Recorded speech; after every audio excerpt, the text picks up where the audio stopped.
Yo, what is up sa inyo mga boss? So yun, flat na naman ang motor natin. So, papavulcanize natin maya maya.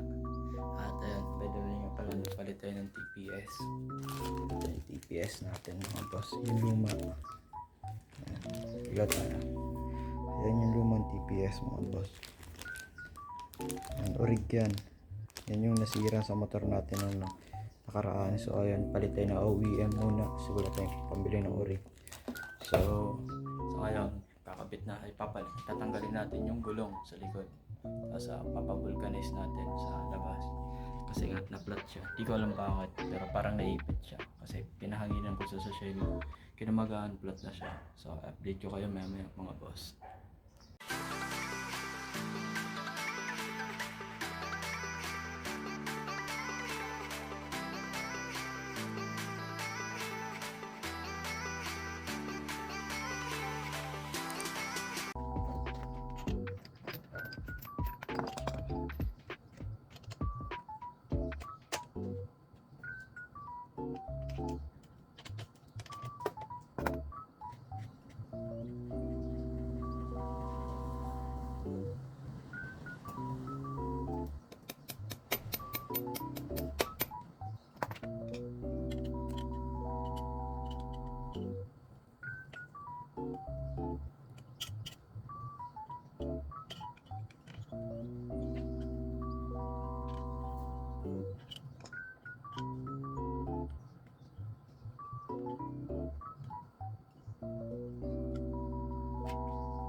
Ano ba yan?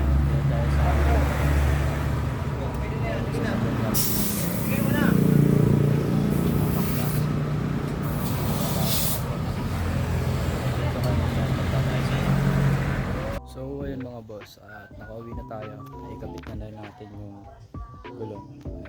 Ayan, goods na siya. Pasensya, nakahubad ako. Tuwalya naman ako.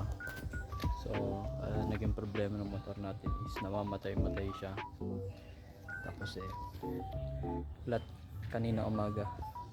Yung dating butas niya ay dating tinapalan sa kanya, vulcanize, lumobo. So ayan lang, tinapalan ulit, tapos yung isa lumulobo na din, tinapalan din ulit. So ayun lang mga boss, update. Tapos yung sa TPS natin, mamaya kwento ko sa inyo. Yun mga boss, ngayon dahil nga sinabi sa inyo nagpalit tayo ng TPS nung nakarang araw, eto pakita ko sa inyo, ito yung TPS natin mga boss. So ang kwento nyan is kaya tayo nagpalit kasi nung bumabiyahe tayo nung nakaraang linggo, papasok tayo ng school, which is ginagamit ko nga talaga yung motor papasok. So ayun, bigla siyang pumugak. Akala ko madumi yung throttle body, pero ayun nga, ang sabi ng tropa ko, tapos napanood ko din sa mga video sa YouTube na TPS nga ang problema. So ayun, di pa nare-reset yung ECU ng motor ko. So wala akong balak, pero di ko sure. Yan natin. Ngayon ayun nga, nagpalit tayo. So ayun, sinapay ko lang sa update kasi nagpalit ako na nagpa-vulcanize ako ng gulong sa likod. Kasi ayun nga, napaplat nga siya. Lumobo nga yung gulong niya. Lumalobo yung dating mga pinagtapalan, pinag-vulcanizan. tilaw daw yung pagkagawa. So ayun lang mga boss, update lang to sa pagpapalit natin. Ito nga pala yung stock na ECU. Ayan, stock yan, orig Keihin yan, galing doon.